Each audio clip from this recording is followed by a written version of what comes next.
Right, good afternoon, everybody. It is 12:01 here at the Columbia University campus, and I wanted to welcome you today to Columbia's inaugural Integrity Week keynote address called Restoring Integrity in a Time of Distrust.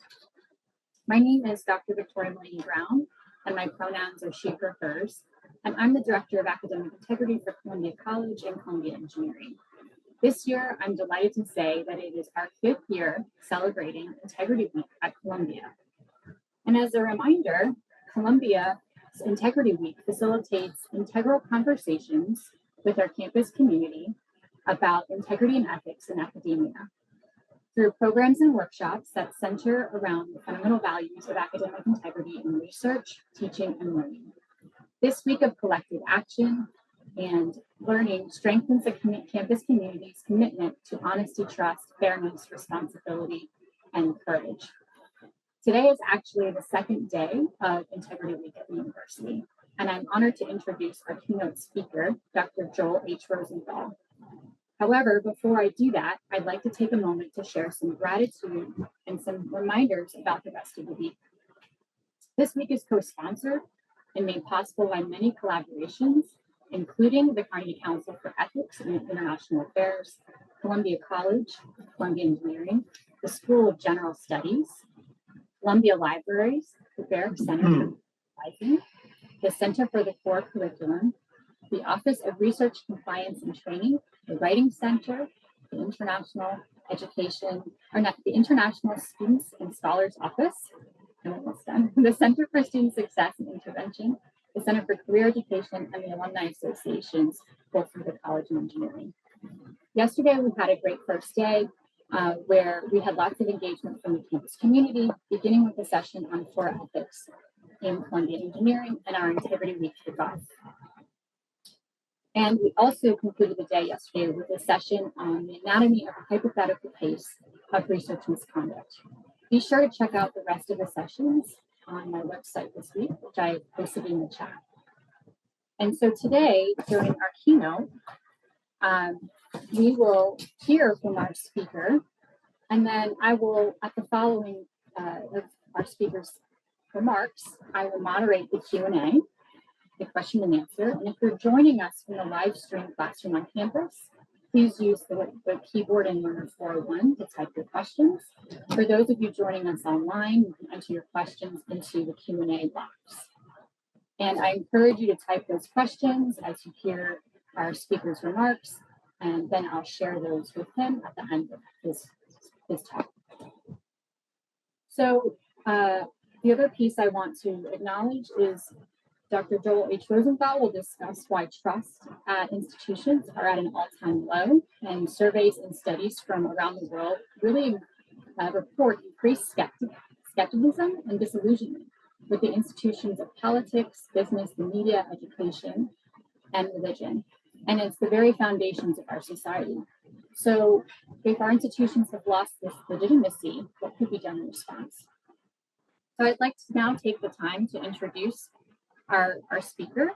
And without further ado, I want to introduce Joel Rosenthal. He's the president of the Carnegie Council and was founded by the Andrew Carnegie over a century ago. And the council is an independent nonprofit working to empower ethics across geopolitics with a particular focus on issues of war and peace, human rights, emerging technology, migration, and climate change.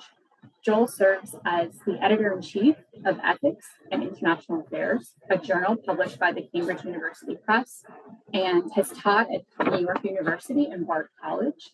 And he received his BA from Harvard and a PhD from Yale, where he examined the role of moral considerations in foreign policy. So I want to invite Joel now to join us, and I'm going to spotlight him to begin his remarks. So Victoria, thank you. First of all, thank you for this invitation. It's really an honor to be asked to do this talk on Integrity Week. It's such a great idea.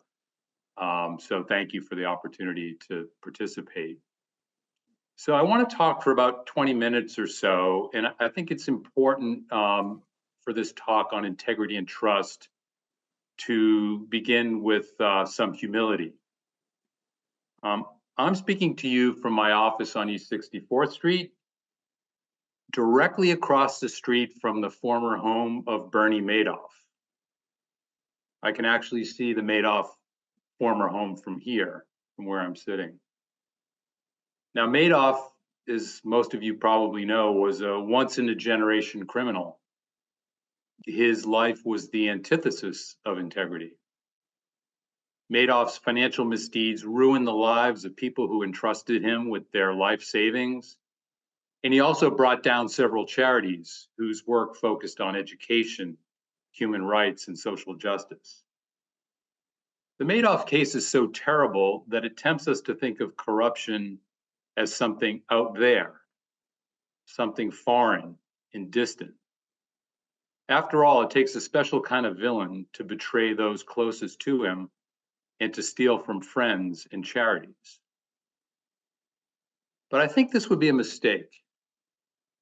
I think we're better off thinking about corruption and its inverse, integrity, as something close in and nearby. So I want to begin with what we all have in common: human nature. We all have the capacity to do both good and evil, to create and destroy, to be selfless and selfish, and to be kind and cruel.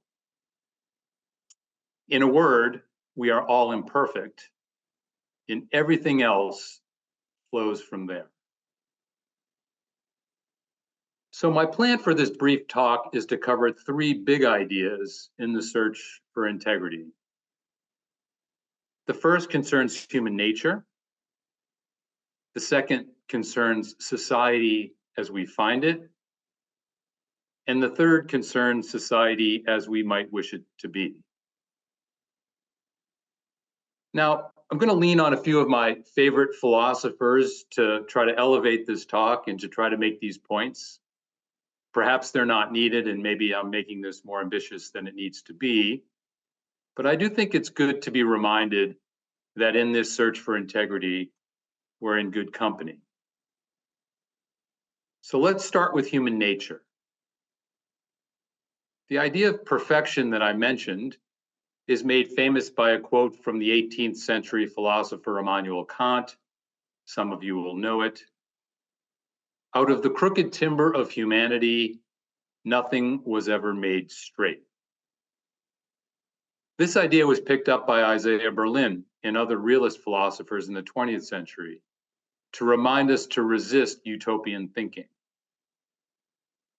Berlin was reacting to communists who were floating ideas like the new Soviet man and the new Soviet woman as paragons of virtue. Hardworking, diligent, loyal, communist ideology suggested that humans could be transformed into new, higher beings. In a similar way, fascists were peddling ideas of eugenics and a master race. These ideas may seem extreme, but they were very much in circulation less than 100 years ago.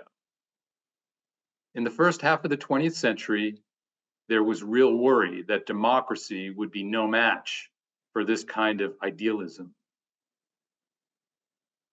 Into this situation entered a great theologian and ethicist named Reinhold Niebuhr. Niebuhr's views on human nature provide a solid foundation upon which to think about personal ethics as well as social ethics. His most famous books are The Nature and Destiny of Man and Moral Man and Immoral Society. You just think about those titles, there's a lot just right in there in those titles. Now, to keep this manageable, I'm going to call your attention to just two of Niebuhr's most famous quotes. Both are actionable in our daily lives.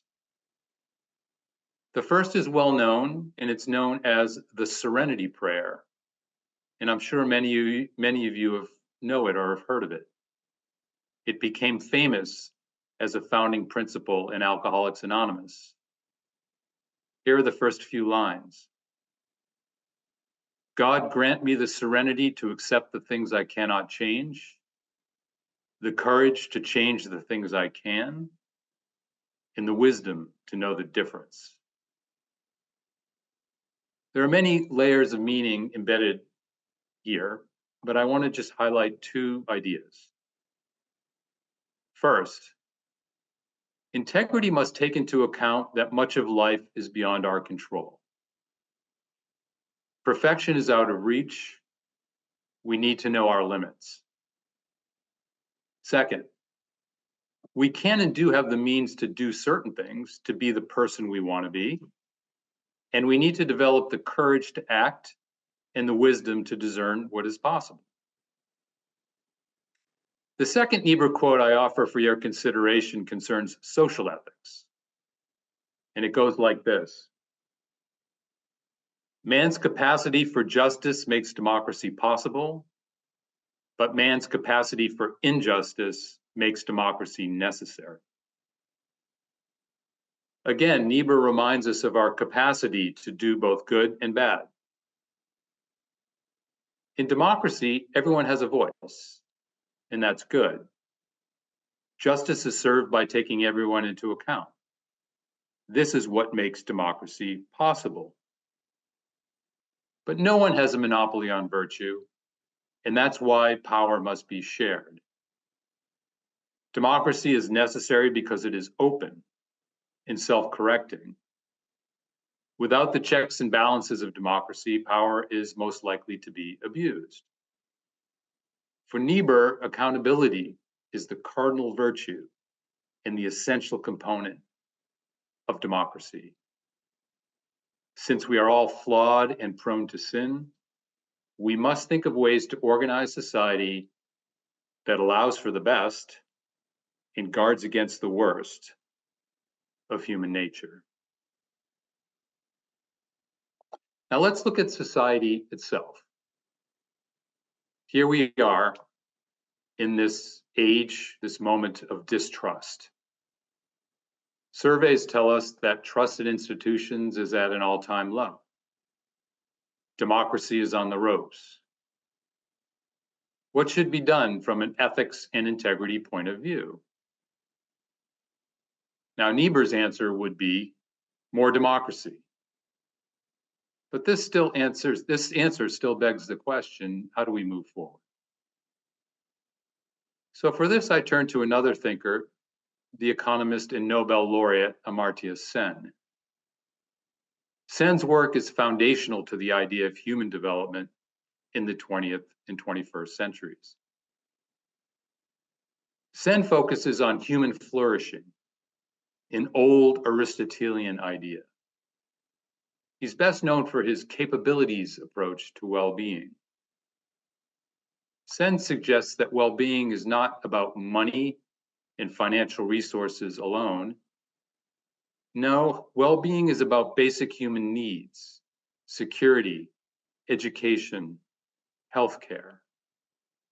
For Sen, the key to development is to ensure that every person has access to these basic needs. Everyone should be able to participate in the market, and critically, everyone should have a voice and a vote in government. Among Sen's most well-known ideas is work on poverty and famines. Sen makes the point that famines are highly unlikely in democracies. Why? Because in a democracy, everybody has a voice, and these voices must be responded to. In this way, famine is more often about governance, which controls distribution, than about poverty and scarcity. For Sen, the way forward is clear. To promote human flourishing, we should remove unfreedoms. We should empower individuals to think and act for themselves, to live the lives of their own choosing. Now, that said, there's one important principle to remember alongside of this basic idea of development.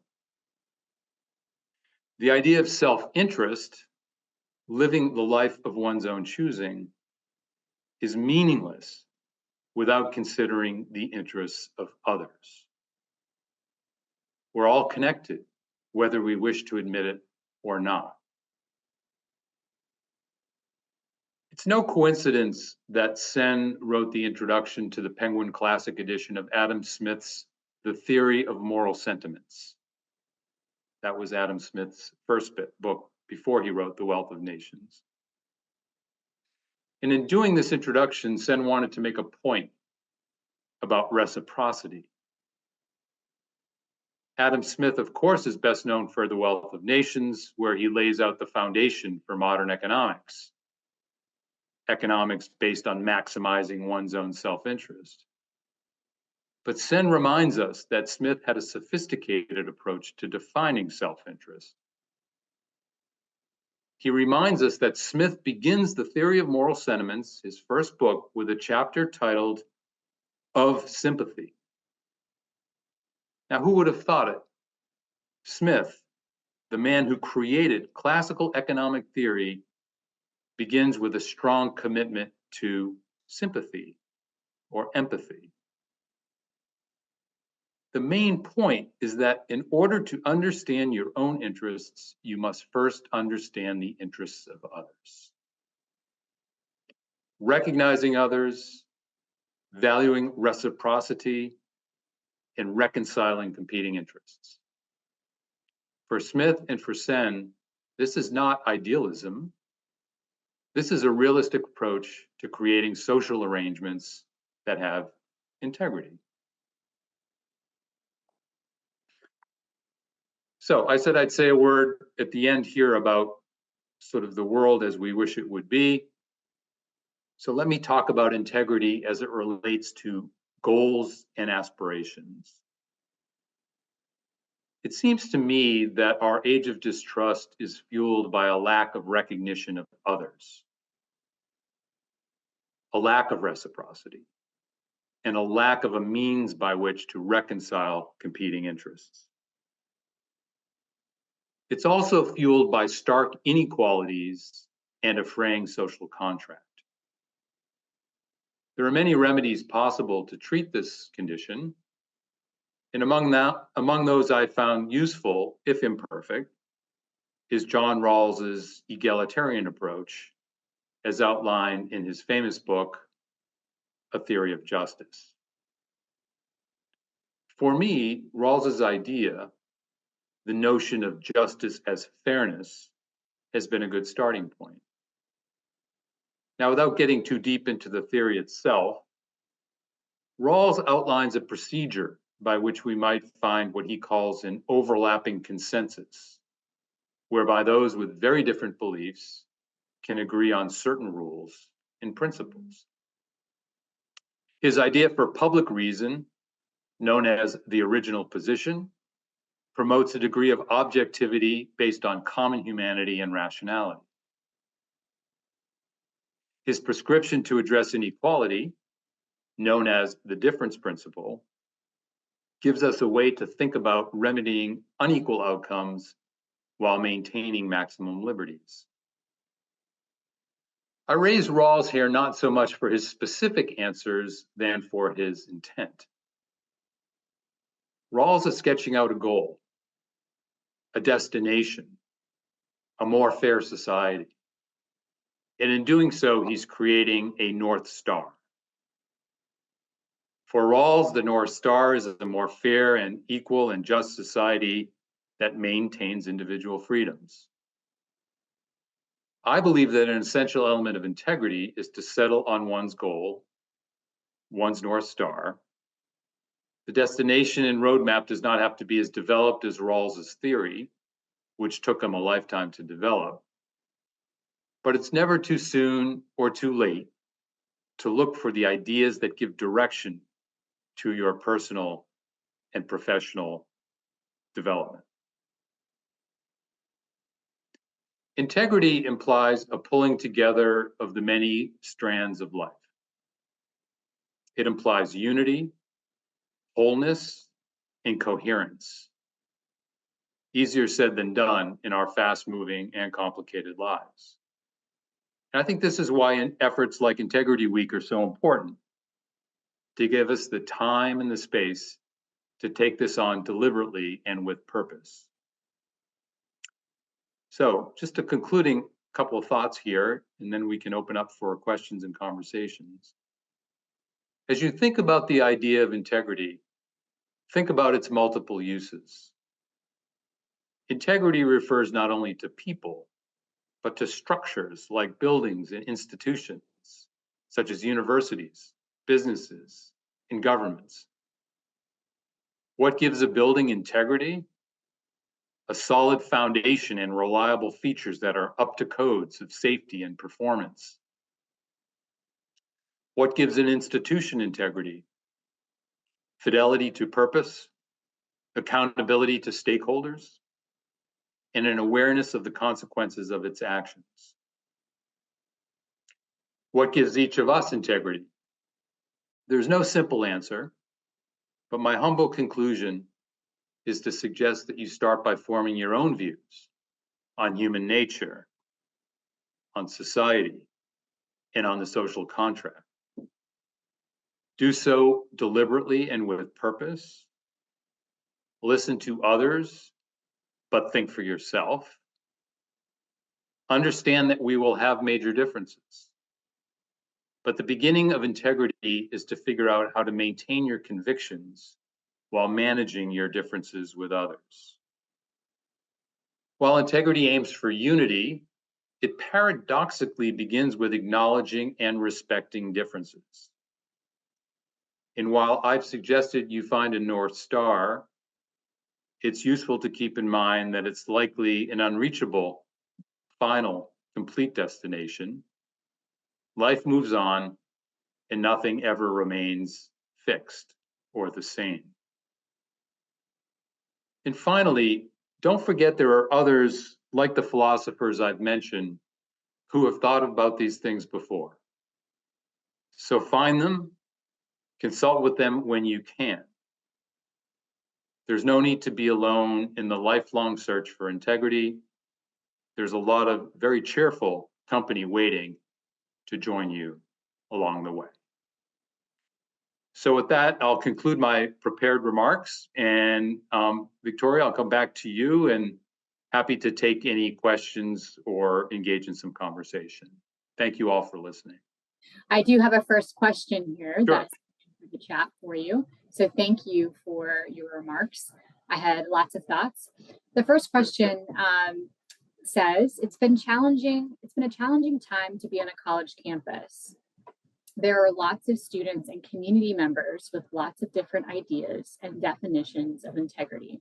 And you commented on that just now. How do we start to bring people together? Is a common definition possible?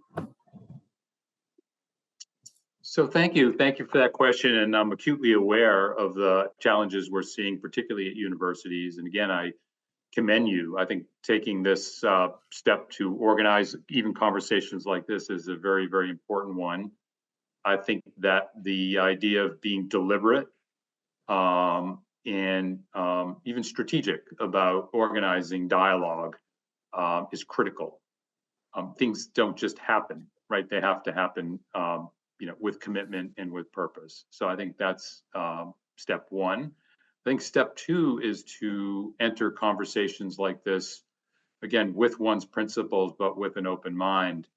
A conversation is that it requires both listening in addition to contributing. And for whatever reasons, our discourse seems to have slipped away from this sort of just classical idea of communication and dialogue. So I think we need to get back to the basics. I think there needs to be a commitment to pluralism. And by pluralism, that might sound like a little bit of an elevated term, but it's really quite simple. Pluralism means recognizing and even emphasizing what is common in the human experience, while also recognizing and respecting difference. There's sort of a built-in tension in the idea of pluralism, because pluralism is based on the idea that we all are human. So there is something basic that we all share across time, across culture, It's literally, I would argue, universal. Mhm. And yet the most universal characteristic that we all have is that we're all different, right? So it's all sort of tied into this basic idea. The last thing I would say about these conversations is, beyond this sort of commitment to pluralism, is this notion of, I think we've slipped into binary way of thinking, where it's this or that. And I think that genuine dialogue and genuine conversation, we should also commit to expanding beyond just the sort of this or that, yes or no, pro or con.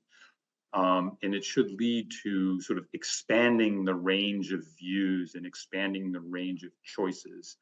I think in life we do, from time to time, yes, we do sometimes have a binary choice. It is this or that. But I think we can fall into a trap by looking at things as yes or no, pro or con. And I think especially in a university and especially in spaces like this, we should be dedicated to expanding the range of perspective and expanding the range of choices.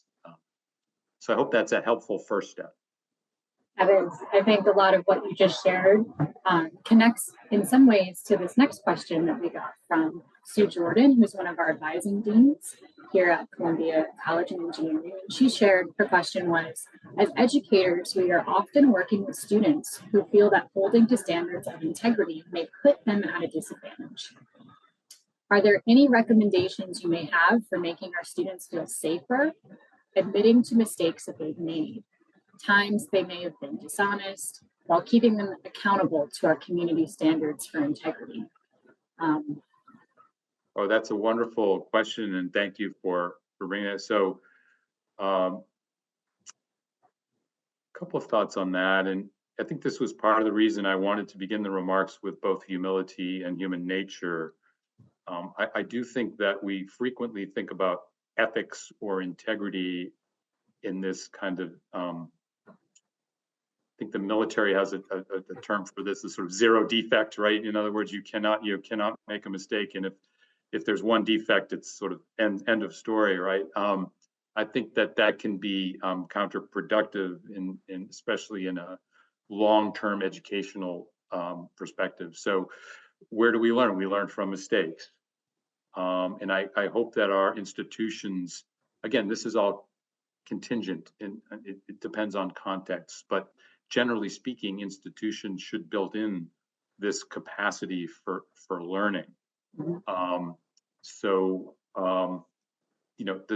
The imperfection is sort of the road to ruin in a way, right? The sort of zero defect culture, I think, is wrong. So I think that's incumbent upon university leadership to be creating the opportunities for students to try things, to learn from their mistakes, to learn resilience. One of my sort of favorite phrases is from, it became the title of a book from Nicholas Nassim Taleb.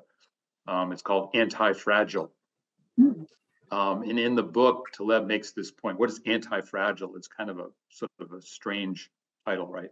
Sort of strange. Well, anti-fragile means this idea that some systems become very brittle. They become too rigid.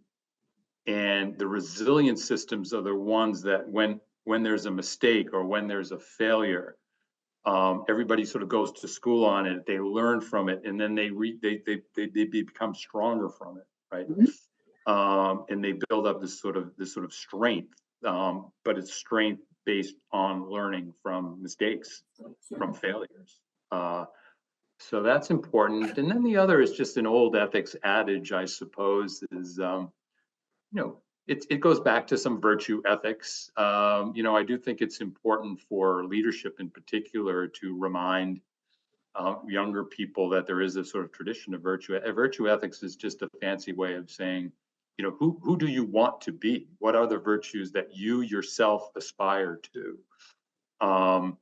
Do you want to be that person, right? That cheats, right? Or that takes the shortcut. Again, this is, ethics meaning, when nobody else is looking, right? So I think that it's good to also be reminded of that. And I would hope that that would become, again, part of university life, that we're reminded that there is this sort of way of thinking that is, again, non-perfectionist, understanding human nature, but aspirational.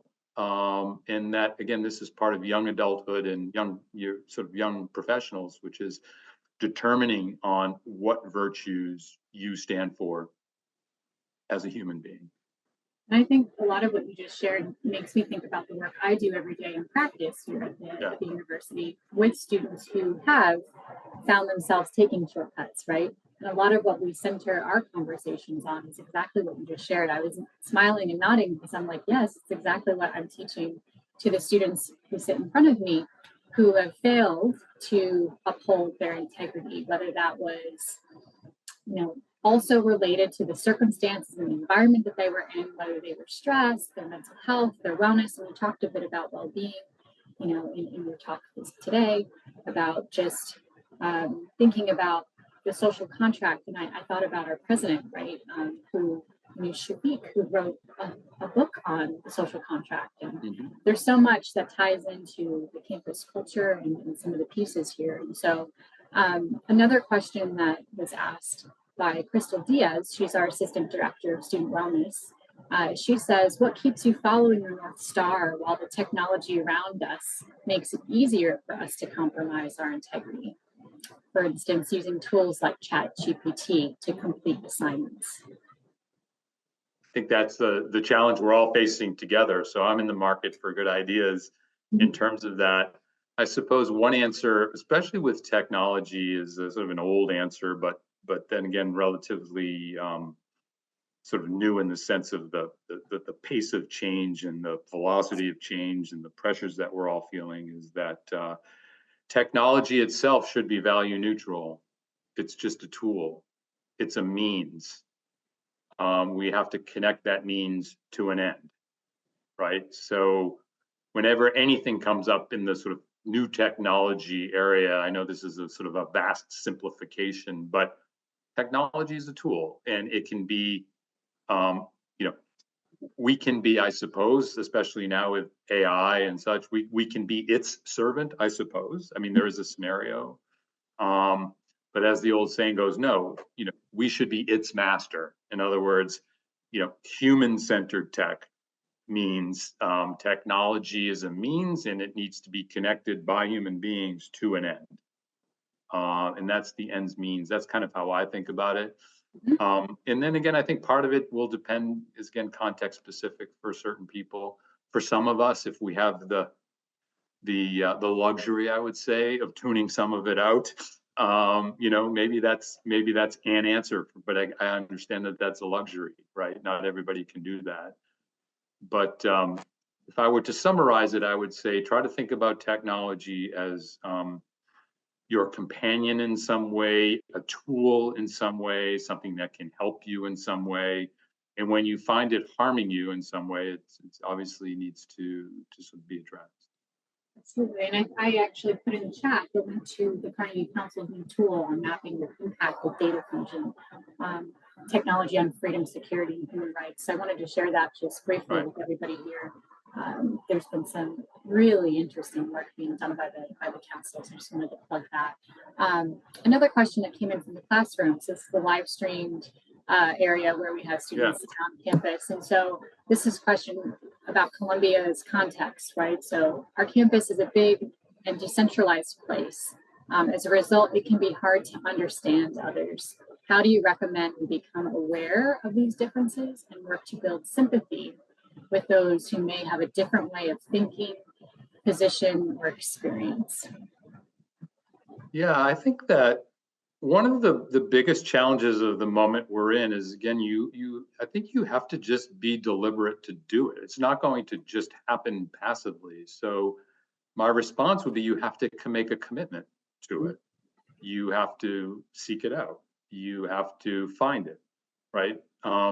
One of the great things about university life is some of it is, in a way, and I mean this in the most positive way, manufactured, right? Like, living arrangements, dining arrangements, right? And to me, that has been in previous generations, one of the great values of higher education at a place like Columbia University, residential living and having a campus in a place where it does just happen. Actually, you sit down in the dining hall or you sit down in a classroom and it happens to you, right?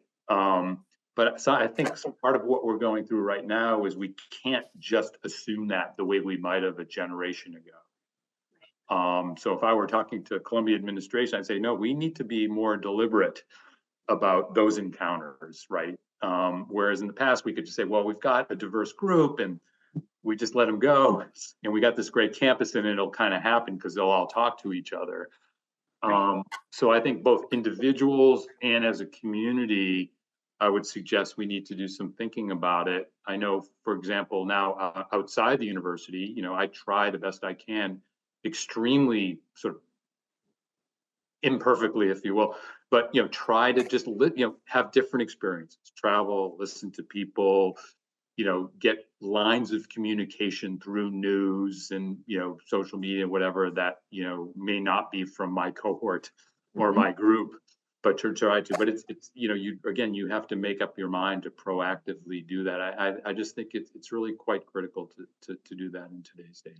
And I think college is a space, right, or university, when you're situated here, whether you're doing a 4-year degree or a PhD or a master's, that you're inherently put into a microcosm of society in some senses, and you're asked to react in a lot of ways to differences all around you. There's no other experiment like it, I think, for young adults or for adults who are here learning, right? Because if you think about it, we go back to our places of where we live, where we worship, where we may congregate with other people, and they may be very similar to our thoughts and ideas. And so that's why I think, working in education and working in this space is provoking, but in a good way, to answer these questions around integrity. And I think about the Integrity Advisory Board, for example, that I talk to monthly. There are a group of about 6 students that discuss ethics and discuss integrity, questions of morality with me on campus. And we try to figure out our strategy for what we can move the needle just a little bit more on administration and policy. And so at the same time, though, there's an apathy for folks to have courage. And so I think about the fundamental values of academic integrity, and there's 6. You covered fairness, you talked a bit about that, but courage is the one that I think is the hardest for individuals, people, organizations to actually show or act. So do you have any advice for how courage can be shown or acted upon in ways that people will actually do it? You've given me a great assignment. Because I think that you're right, and it's something I need to think more deeply about. I really appreciate that point about moral courage. It's so lacking. My short answer would be to refer to exemplars, right? That as a way to kind of show the way. I'm not going to relay any more than maybe my philosophical exemplars that I already gave you in the remarks here, but people that I sort of genuinely admire for stepping out and for articulating their principles, but doing so in a way that's respectful and in some cases open. I think the best leaders do that. They lead. They are articulate about their values, about their principles, about where they want to go, and yet also manage to convey a sense of humility, a sense of openness. So we all have our great political examples. We have our intellectual examples. It's probably a good thought experiment around a campus or whatever, maybe a little closer to home. Yeah. But it's difficult. I think one of the challenges we're having right now in this sort of age of polarization is there are many who are willing to sort of express their principles in an ideological way, but not so interested in, as you're suggesting, in listening, in engaging, and trying to understand the interests of others, and trying to figure out a way forward. I think we've got a lot of very principled voices, but perhaps there might be another dimension to their leadership to get to the place where I think you're trying to go. And that's helpful to hear. And thinking about courage, I think it's the hardest one to talk to about people. And I think there's a limit for individuals and what they can actually show or do. And so, I don't know, there's got to be more research that has to be done on that. Just to it's a great area, maybe something we can explore together moving forward. And I hear you loud and clear. I think that if perception, particularly I can imagine among young people and people starting in their careers, the idea that, if I speak my mind or if I take a principled position, that there may be a punishment for that. And that actually came up in the question that was just asked from the classroom as well, that regarding the same question about campus and community, some members don't always have the agency to speak up. For instance, our first generation or low income students, administrators sometimes don't have the agency to speak as freely as they would like to about certain topical issues. What are some strategies that these populations can use to have their voice be heard? And how can others, like allies, support them? Yeah, I think that's a great question. And, I think it gets back to what I was trying to suggest with both Professor Sen's work and Professor Rawls's work. It's sort of a more egalitarian approach to, how we're thinking that everybody should have a voice. And I think that in any community, it's important for every individual to have their voice heard, to have it valued in some way, and that there be a deliberate mechanism for that to happen. And I do think that's part of the explanation for where we are right now. People feeling they don't have that.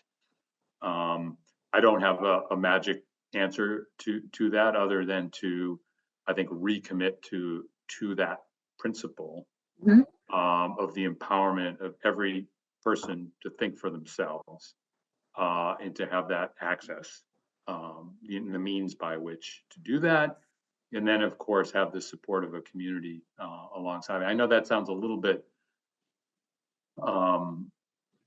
idealistic, but nevertheless, I do think we have to deliver on that principle. And I think that's part of the struggle we're seeing now on campus.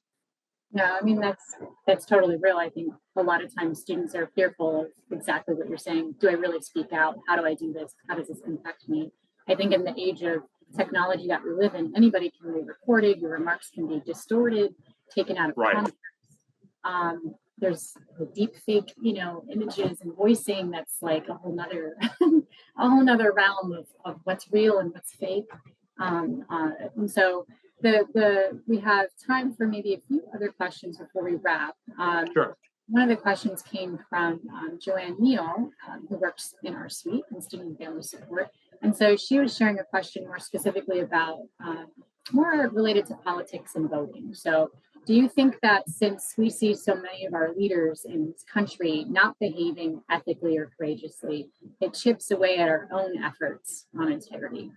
Like, this really won't harm anyone, it will help me, is where someone starts. And then it leads to the next lapse in courage. And we're voting on our best interests and not the communities. We're not reminding ourselves, the quote, rising tide lifts all boats. How do we get back to that after falling overboard? Thank you. I think that's a very important insight. My own view is that leadership matters a lot. And I think that what we're seeing from our political leadership is corrosive, highly corrosive. We're you've heard of the sort of normalization of certain behaviors is incredibly detrimental to the social fabric And yeah, I don't. Again, I all I can really do is point that out. I think we need to be aware of that. And frankly, some of it mystifies me. I don't really have a good good answer or analysis. This may be for good discussion, but there's an old saying, and I apologize in advance, I guess, for the sort of aphorism, but what is it? A fish rots from the head down, right? This is an old leadership aphorism. And it's true. I think leadership at any level, whether it's at the nation state level or the corporate level or the university level or within one classroom, I think whoever's running that particular entity or that session or whatever, the leadership really matters from an integrity point of view. And if we have leaders that don't demonstrate integrity and in fact actually turn it on its head, the consequences are dire. Yeah. I agree. There's time for just 2 questions and then we're going to wrap. So one follow-up to that is around what you were alluding to with corporate and kind of businesses, right? So let's get from the classroom again where students are at. So we may reach a point in our personal or professional careers where our values and ethics are in conflict with that of our peers, families, friends, employers. How do we navigate a conflict? Can we associate with individuals or organizations that may hold different values than we do? Yeah, I think you have to. I just think that's the nature of life, and I think that's part of what integrity means. How, for yourself, how do you navigate between even family or friends, or your community? You're going to have to find ways to live with those who you have principled disagreements with, and I think that's really at the core. And my proposition for you and for Integrity Week is that you can be a person of integrity by negotiating all these differences for yourself. That you must do that. And that said, I think that the key is to be able to maintain your integrity, your convictions, and make your way through the world in a way that seems right to you. Will you have to make compromises? Of course. I think that's one of the first insights you need. You have to figure out where your red lines are, right? And maybe I can sort of end with a kind of this idea, though, that I think it's also important to understand, especially for younger people, that norms and standards change over time. So you may see something that you think the older generation or your institution is holding to. Well, it's not forever and for all time. As time goes by, norms change and values change. And really where this sort of more positive and exciting action is, in a way, is to be engaged in that, about how these norms can change over time. How do we create a more fair or a more just university or political system or corporate structure or whatever. And I think it's a mistake to think that you just inherit, like this stuff just happens to you. Like, okay, well, these are the norms and these are the values and we're stuck with it. Well, go back to the 1960s or whatever, and you can see how, whether it was civil rights or women's rights or, care for the environment or, whatever. I mean, there's all kinds of areas of our social life that the norms and the norms, meaning what's expected and required, this changed over time. And there's no reason to believe that it won't into the future. And that's really in kind of our hands. I think the last question that we'll ask you, so we want to thank you for your time. We want to end talking a little bit about just increase in mental health concerns. We know that, at the college campus, students in general can sometimes have anxiety, depression, other conditions. That some of it is developmental. It kind of crops up at this age range, and others could say it's in reaction to the environment around them. So the question that we have is from our Assistant Dean of Student Wellness, Stephanie King. She asks you, we often hear about the increase in mental health concerns in society. I often think about the many ways people intentionally or unintentionally live in ways that are incongruent with their own values, integrity or cadence of life. Do you see a connection between integrity and well-being? Integrity and, I'm sorry, well-being. and well-being. Yeah. Well, maybe this one of the reasons and intuitively I put Reinhold Niebuhr's Serenity Prayer into the talk, right? So it's good to be reminded of that very basic thought, which is, we're sort of destined to have to reconcile the things that are outside of our control, and let those things happen, and then find a way, again, with serenity, to figure out what we can do as opposed to what we can't. Very, very different. It's a sort of theological idea. I think it goes to really back maybe to the first question that you had asked about creating an environment that is perhaps more forgiving, more open, more tolerant of failure. Failure may be a little dramatic, but the idea being that you can try things out, and because I hear the question. I think the idea being of holding oneself to some unrealistic standard or something that's sort of unachievable, particularly in this very noisy, challenging, fast world that we're in, and to find some ways that young people can be more self-assured in their journey. Again, I know this is very kind of high-minded, but I think that principle is there, and I think that as we think about the learning process for young people, this should be integral to it, in terms of moral reasoning, practical ethics, and I guess at the end of the day, I would hope that people would see that ethics in that sense as something that's helpful. It's not meant to be like this hurdle to get over, or this whole list of things I got to do, or whatever, but as a way to think about all these competing things that are coming at me, and how do I kind of work my way through them in a way that's literally healthy. I mean, back to Aristotle, it's really about health. It's about well-being. So if we could find a way to get that kind of back into our education system, I think that would be great. I don't know about our broader culture. I'm probably not the person to comment on that, but even through things in popular culture, whether it's sport or arts in somehow, but the things that really have power in our popular culture, it would be great to think about ways in which this message can be transmitted through those means.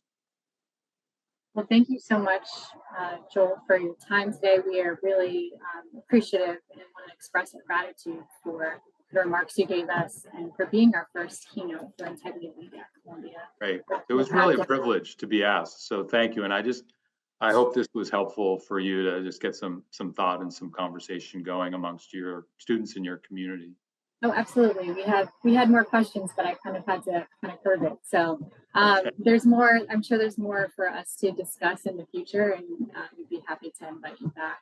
I just want to end to share with everyone joining us, or who may be watching the recording at a later point. Please subscribe to the Carnegie Council newsletter. It's dropped in the chat, and I encourage you also to check out the rest of the events for Integrity Week. And join us on campus if you can. The registration links are all there. Again, thank you for your time today, and we wish you a good afternoon. Thanks. Thank you. Bye. Bye-bye.